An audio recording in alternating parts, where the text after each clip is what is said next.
Next, speaking of social media, how can you use social media to grow your business? Really quick, since April, I had an Instagram that was basically friends and family.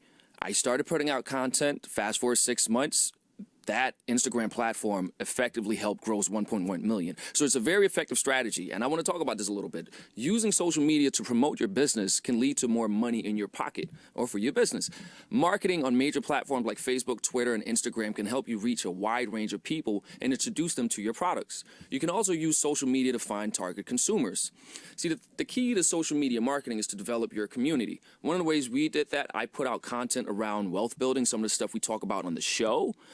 That allowed people to come there getting value that they then could use to apply to their everyday lives. Not pushing stuff, but building that community around the content that you do. All right, and one of the ways you can do that for yourself is you can show practical uses for your product, discussing its background in depth, or just use your platform to promote the products that may be compatible with yours. Basically creating a community online that will allow your customers to build trust. And trust is really the main key thing.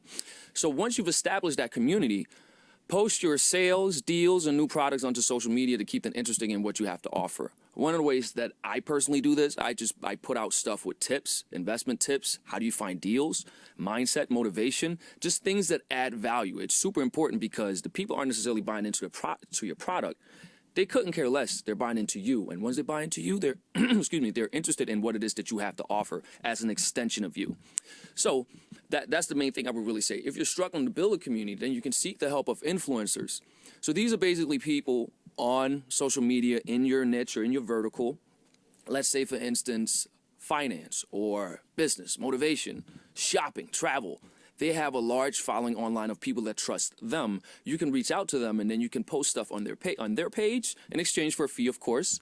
And that's actually to me is one of the best ways in 2020 to get your product or get yourself in front of eyeballs. The cost per impression, if you track such things, is infinitely greater than anything you can find out there if you were to go to a newspaper. Mainly because it's still a growing market that's maturing, and I honestly think a lot of these influencers don't understand that they're actually media brands. Now, another thing that you can do, which I've also done, this is actually how my Instagram blew up. I did a short video when the pandemic hit, shared it with another platform, and it got 300,000 views. And next thing you know, 10,000 followers, and then it just blows up from there. So, and one of the ways you can do that if your content, sometimes they may take it for free, but you can pay social media platforms to advertise your business, whatever age, gender, or personality you're trying to target, again, according to the verticals.